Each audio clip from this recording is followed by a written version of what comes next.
We're going to have to do an experiment first, though. Given that this is about fan engagement, and presumably you're fans of this panel, since you're here, we would like to ask you to do us a favor. Who's on Twitter here? Hands up. Actually, that's not many people at all. If you are on Twitter, we'd love you to take out your phone at the same time. Let's see those phones come out. No pressure, no pressure. And take a photograph of the panel and tweet it out with words along the lines of, "This is the most awesome panel ever." Hashtag TNW 2018. No one else will be doing that, you see, and everyone will think this is the best panel, which indeed it is. And we want to start off with a bit of a provocation. But before I go on, I want to introduce the people with me. We've got a real star cast of panelists here with this topic, which is engaging the sports industry in remarkable ways, but also expanding the sports industry beyond its present dimensions. And what we want to do over the next 20 or so minutes, 24 minutes and 5 seconds, is to give you a glimpse into how technology is changing the way in which fans are engaging with sports. So to my immediate left, we have Shireen Hamdan, who is from Populous. Who's heard of Populous? Who's ever been to a sports stadium? Populous has been behind many of the world's most remarkable stadiums, including the Yankee Stadium, the London 2012 Olympic Stadium, and has a vision for the future of sports stadia, which is really remarkable. We also have Oliver Weingarten, who is working with Virtually Live to imagine a new era of virtual reality sports, which is just mind-blowing. And we also have Bill Martens from BamTech Media, who will take us back to basics and remember what's crucial about delivering compelling sports experiences.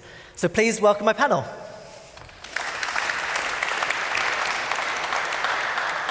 And I was asked to do a 5-minute provocation here to set us up for the discussion. And the starting point is, if I get the first presentation up, is that in the future, all sports will be esports. And we've heard a bit about that already this afternoon with Nicholas's talk and in the previous session, thinking about how digital gets integrated with sports. And at the moment, within the sports media, we see a growing awareness of how esports are becoming a presence, a force to be reckoned with. But I think there's still early days in the world of esports. We're still really much at ground zero in terms of where it may go in the future. And for me, what's critical and crucial about esports is the way in which it may integrate with traditional sports. Now, we don't tend to see that at the moment. We tend to see, in fact, the sorts of games that we are familiar with big publishers like, with big titles like League of Legends and StarCraft, those sorts of sports. And the clicker's not working, but that's okay. But I want to suggest to you that, in fact, we have to kind of look back and see what's happened over the last 10 years to understand where sports may be going in the future. So whilst everybody is simply moving their fingers across keyboards, mostly in the pursuit of esports activity, this is still very much the beginning of the interface.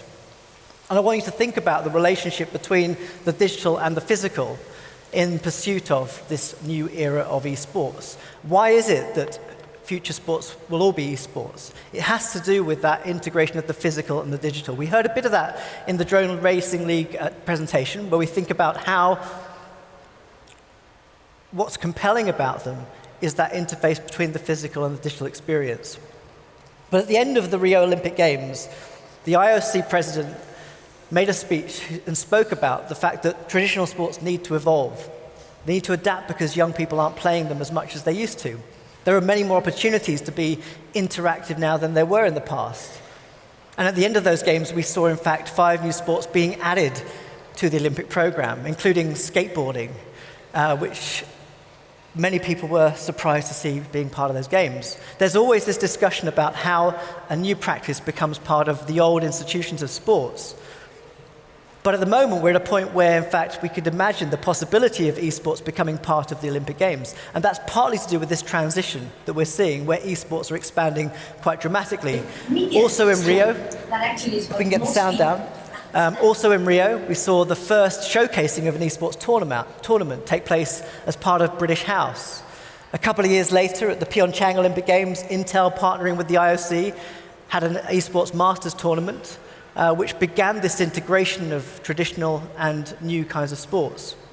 So we see this momentum grow, but we also see a new economy around sports emerging, where platforms like Twitch are getting organizations like the IOC to think about what the future of rights may be with regards to sports content. Everything is changing quite dramatically and quite quickly. People want to follow athletes rather than channels. These sorts of values are pervading the systems around sports. And we see all sorts of companies create new kinds of ways of thinking about that interaction. So Parrot here with their AR drone, creating that kind of real-world computer game that we heard Nicholas talk about earlier. This integration is compelling partly because of that physical activity that emerges out of it. Anyone played Zombies Run? A few years ago now it came out, but again for me it's fascinating because you have within this single example of a gamified physical exercise experience the possibility of recreating what physical activity is all about.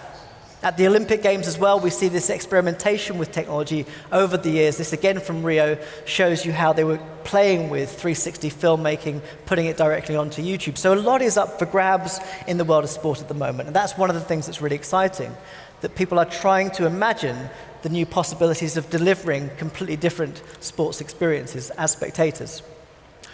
So we have yet to discover, I think, the total range of experiences that would fall under the category of esports.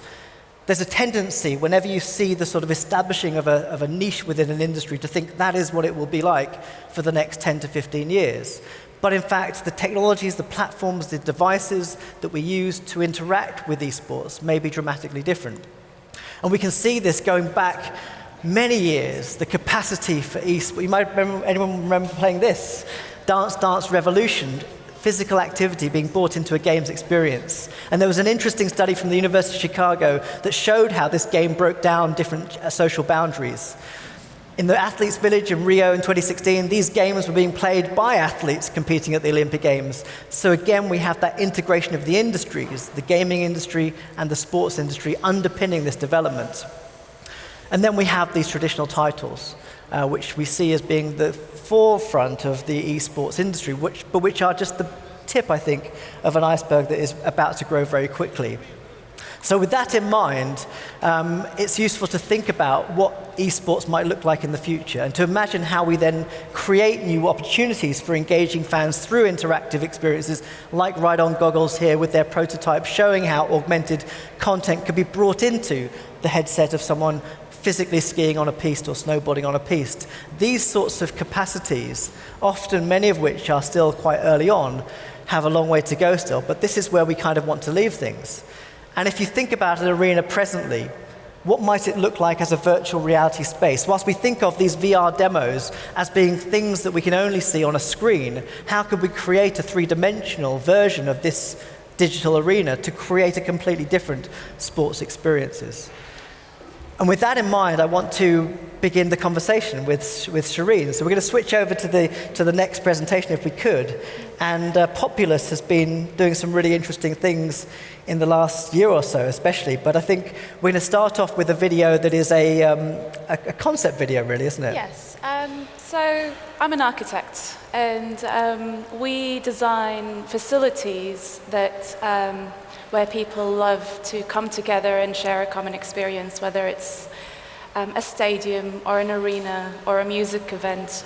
Or the London Olympics, we did all the overlay, most of the venues, most of the temporary venues, a number of the permanent venues. And every year for the last 30 years, we've also been putting on the Super Bowl. So a couple of years ago, we started wondering what an arena for the virtual world looks like, what an arena for esports might look like. And it's completely different in terms of how you approach it than a temporary or a permanent venue, whether it's for music or sports. So this is a concept video we've put together. Hopefully it'll come up soon. If we can play that second video, that'd be great. Thank you. Of what we envision a esports venue to be. It has to be a gaming village, because with esports, you've got it's multifaceted. You've got a lot of players with different interests all coming together in a certain environment to do what they like. It has to be a community. It has to be open 24/7. It has to have multiple aspects. It has to not only be in a traditional sense, kind of enclosed the way a stadium is when you're watching a game on the field of play, or an arena. The event has to expand into the cityscape. So we looked at different types of technologies for that, either both the things that exist and things that don't, and try to kind of take them to their limits. The new esports arena for a virtual 2020 would be interactive, would be able to transform from a 20,000 seat event to a 1,000 seat event and still feel intimate. You'd redefine how you interact with your physical environment, whether it's the seat or the screen. You can feel what the player is feeling. You can feel what your virtual character is feeling. You as a spectator are also a participant. So we've kind of removed this whole idea of, traditionally you have a media zone in stadiums, and you've got a hospitality zone. With an esports arena, it's all inclusive. You can move around it. The ticketing would be quite different, because with e-games, events can go on for 8 or 9 hours. You don't want to be stuck with a single perspective all that time. So you can have a ticket for a certain zone for different times of the day, so you get enhanced experiences. We also looked at these venues in cities as well, where you might be able to stack your inclusive experience and kind of create a vertical layering system. And with esports, they are global events. They are not events that, people, I think the older generation, especially when I speak to my parents about it, when you talk about e-gaming, they still think it's someone sitting in a room playing a game. But they have created a sense of community. And when you think about that, you have to connect virtual sites. Technology allows that to happen, and we've done it kind of in a low-tech manner with decentralized sports hubs when you have the Olympics, but this would take it to another level. So those were kind of some of the thinking behind our e-gaming exercise, and it kind of progressed beyond that to encompass some of the stuff that was discussed in the previous sessions about training as well. Virtual training is so much healthier for the body, especially on impact sports, than physical. So that would become part of the entire experience as well. So one of the things that strikes me is how bespoke these stadia may be. Is the vision really at this point designing solely for esports use, or what other kind of imaginations around the construction of stadia are occupying your sort of time at the moment? So when we designed the venue, we designed it as a study, but we're actually building one now. We're building an esports venue, which will be the largest in the world at the moment in Dallas. I say the largest, but it's only it's 100,000 square feet, so it's about 1,000 seats. Uh-huh. And the idea is it's a smallish venue, but very large because it's the first of its kind. Yeah. And it will have the ability to grow. So we've taken some of the technologies that we were looking at and the idea of community and village, and we're trying to implement it into this venue, which will open at the end of the year. See, that certainly sounds like a sustainable model in terms of day-to-day usage, which is very different perhaps from this sort of vision of the future. And is it that you think that these spaces will be kind of multi-purpose spaces for a while? Absolutely. They will be multi-purpose. They will be accessible. And they will be for everyone. The kind of the underlying message from kind of the esports community is community. It's all about interacting, whether it is on a blog or physically, but it is trying to kind of retain this level of interaction between the player and the user and the facility itself. Yes. So. And I want to show a couple of these things because they're really interesting in terms of how you might engage an audience. So tell us what's going on in this image. So while that was going on, we also did this piece for the National Geographic, which was the previous slide, and it looked at how you can take technologies that currently exist and try to push them to their limits. So some of the things we looked at was the field of play itself.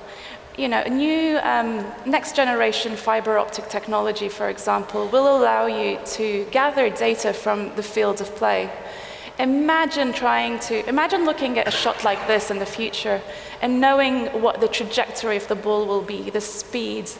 We also did a study with Adidas, which is this image, about smart uniforms, integrating kind of the new fiber optic field of play technology with wearable technology. You know, you'll have enough data on a single player to fill an ocean, probably. So we've got stadia that are multi-purpose, like these images represent, but you've also got additional sort of fan experiences, which, I mean, this is, what sport is it we've got going on here? Is it It's baseball. Baseball. I mean, I'm not a baseball fan, but I would go and watch a baseball match in order to be in that pool. It's actually, maybe not. Is it baseball? It's, well, actually, this is, there's a couple of things when we think about fans and fans of the future. Yeah. One is data is so important. We've done studies in the past where we asked millennials what's important for them. Number 1 was their phone. Number 10 was water. I mean, that's... But with the fan of the future, they're not all, me included, I'm not a very big sports fan, but I do love going to stadiums to be part of an event, to be part of a community. And the fan of the future is going to be someone who might necessarily be a fan of the game. So we started looking at venues where you can watch without watching, similar to when you look at, you're watching Netflix at home and you're flicking on your phone. But how do you turn that into an event? What do you do in an event? This is the Jaguars Stadium in Florida, where we were asked to reduce the capacity of the stadium and add more activities to create more footfall. So we added a pool, and this is the most popular space in the entire stadium at the moment.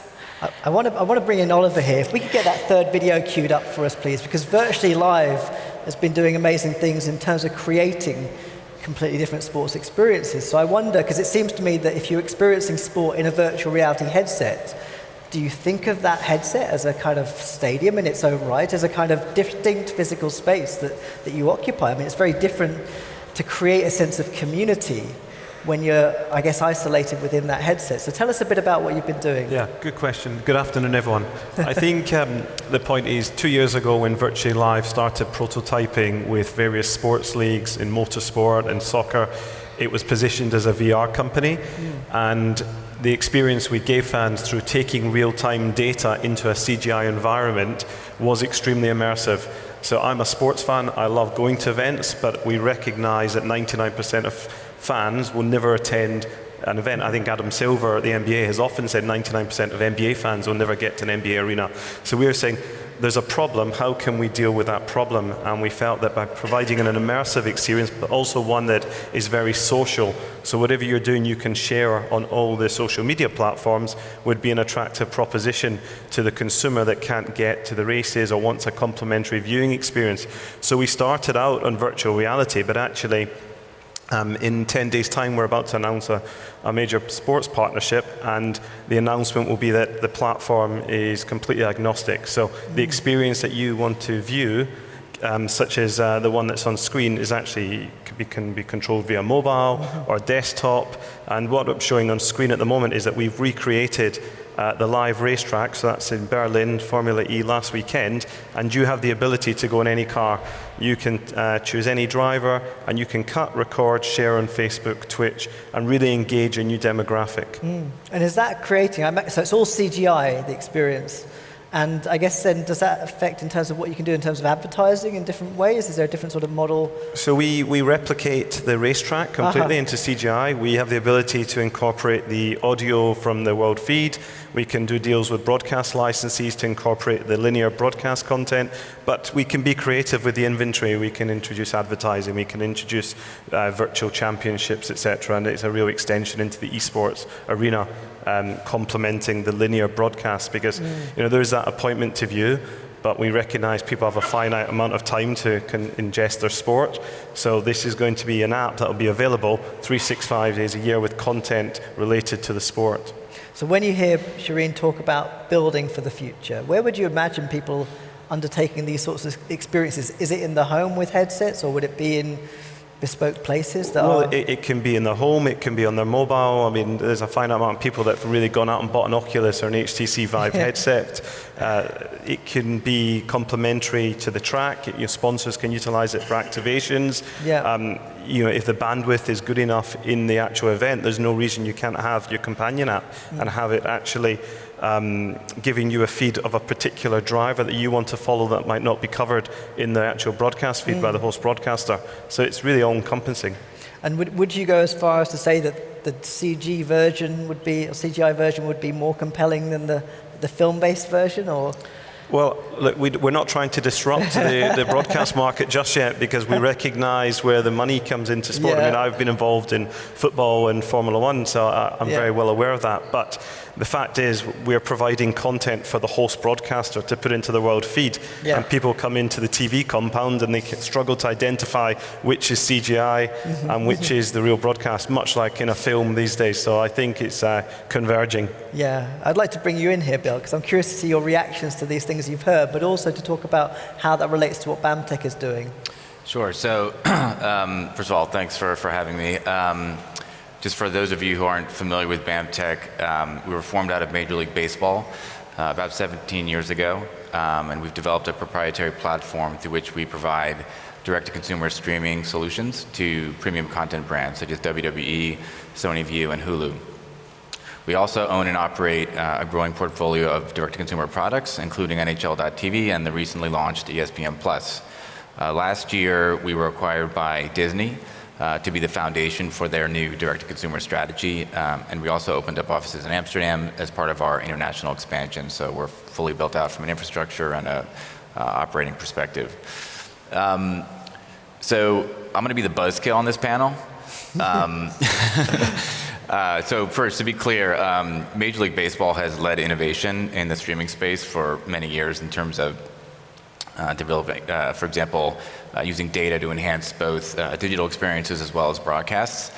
But the point so first of all, there's a lot of opportunity here, and I look forward to seeing how some of these technologies progress. And it's good to see that there are companies that are really driving this technology and committed to really enhancing the sports experience. But the point I would like to make is that the basics matter. So when it comes to moving audiences from television over to interactive platforms, the first and most important element is a high-quality stream. Television has set a very high bar in terms of the quality of the actual stream itself through your television sets.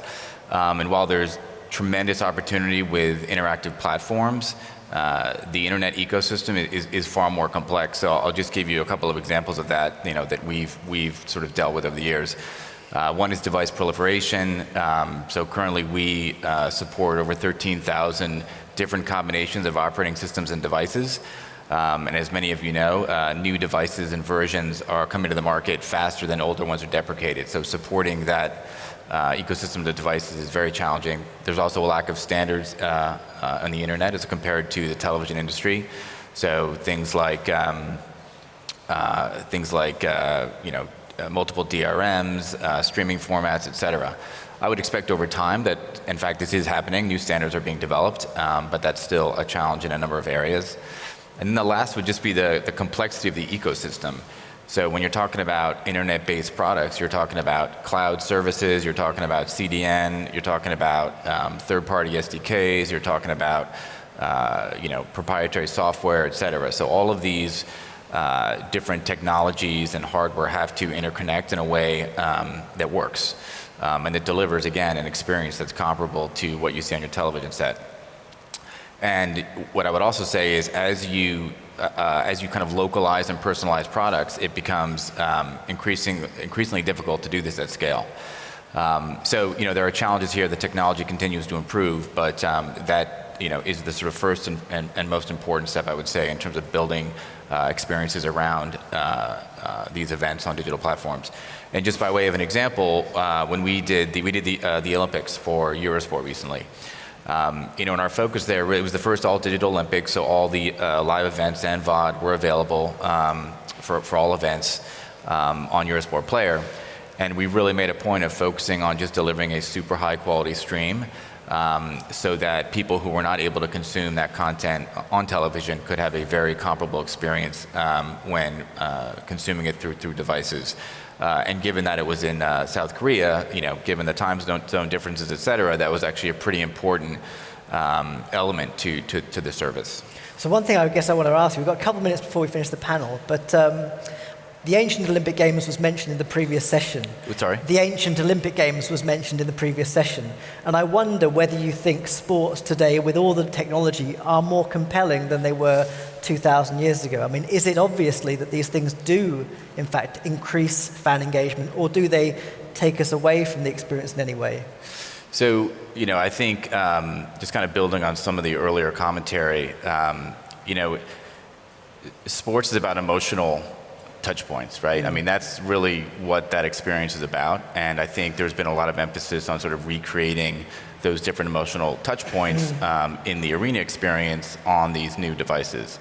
I think we're still, I think that we've done a lot of things to enhance, I would say, the experience on digital platforms, but there's still a lot of opportunity in terms of really recreating something that either equals that experience or potentially even goes beyond it.